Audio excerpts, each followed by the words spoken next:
Live from the world's capital markets, here are the latest financial headlines brought to you by News Factory. Hello and welcome to Monday's Daily Financial Review. Here's what's making the headlines in the markets today.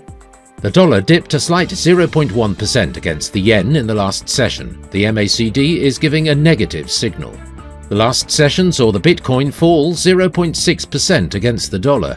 The MACD is giving a positive signal, which matches our overall technical analysis. The gold-dollar pair exploded 3.1% in the last session. The CCI indicates an overbought market. The oil-dollar pair skyrocketed 5.1% in the last session. The stochastic indicator is giving a positive signal. Coming up, the choices from our chief analysts for today. A plan to cap the price of Russian oil exports is close to being finalized, the G7 said, with details emerging of how they aim to reduce a vital source of revenue for the Kremlin while limiting the impact on supply and global prices. Polish President Andrzej Duda ruled out making fresh overtures to the European Union to break the deadlock over the release of €35.4 billion in post-pandemic aid. The US dollar fell sharply in late trading last week as market participants digested the October US employment figures.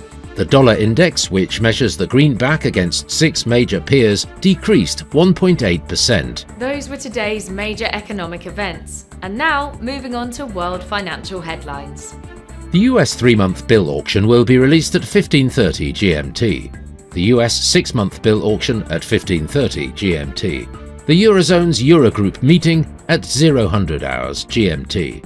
Finland's trade balance will be released at 0700 hours GMT. Japan's overall household spending at 23:30 GMT. Japan's machine tool orders at 0600 hours GMT. We hope that you've enjoyed Monday's financial review. On behalf of all of us here, we wish you a productive trading day. Be sure to join us tomorrow morning for the latest news and events from the financial markets.